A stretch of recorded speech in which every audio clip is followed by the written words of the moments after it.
So Anna McKay, welcome to The Grill. Why are you taking this turn away from comedy into something that's more serious? These have always been things that I've been really interested in, and I've always just been a giant fan of film, so I watch all kinds of movies. But when I read this book, it just seemed to combine all those elements perfectly in the sense that The Michael Lewis book, The Big Short. I'm sorry, the Michael Lewis book. I actually meant Jaws by Peter Benchley. But I felt like The Big Short was so immediately hot and about now, and it still hadn't been resolved when I read it. Seems like a very hard topic to make into an entertaining movie. Just lots of different people, lots of guys in suits on telephones. In a way, the more seemingly boring the subject that's actually loaded with meaning, that's the best stuff. And I never read anything like this. You're absolutely right. Like when you read the book, you think it's going to be dry, you think it's going to be about nothing. And what Lewis really shows you is that these ideas, first off, aren't as complicated as we think, and that are actually the language of power. This is the language that people are talking who are making the decisions.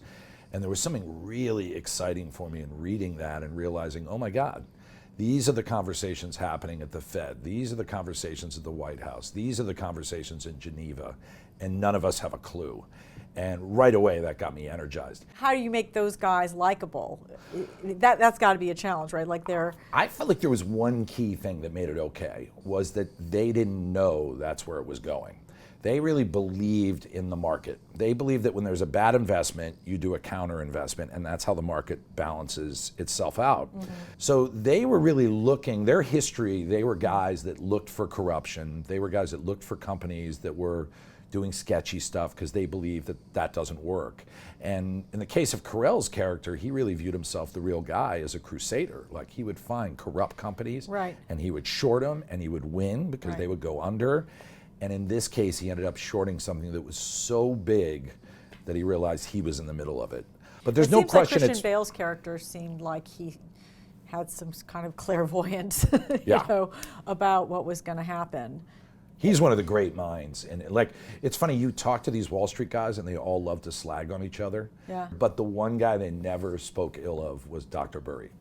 They all said, like, he's a heavyweight mind. Like, he is brilliant. But That's there's funny. no question Burry is the oracle. He's alone in that office, and he just went into the world of math and logic. And I think ultimately that's what the movie's about, is that we can all pretend things are great. We can all buy into propaganda. We can all buy into the irrational exuberance of a financial bubble, but reality always wins. I mean, that's just the bottom line. And these guys kind of got pilloried by it as well. Even though they were on the right side, it still chewed them up. And I'm really pilloried by Wall Street, by their reality, colleagues, or by reality. Reality of corruption, the reality of the bubble, the reality of.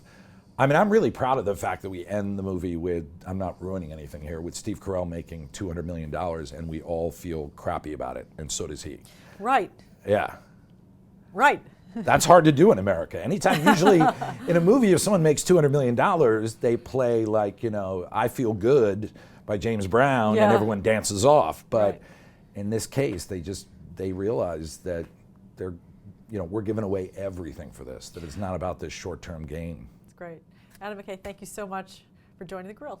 My pleasure. Thank you for having me.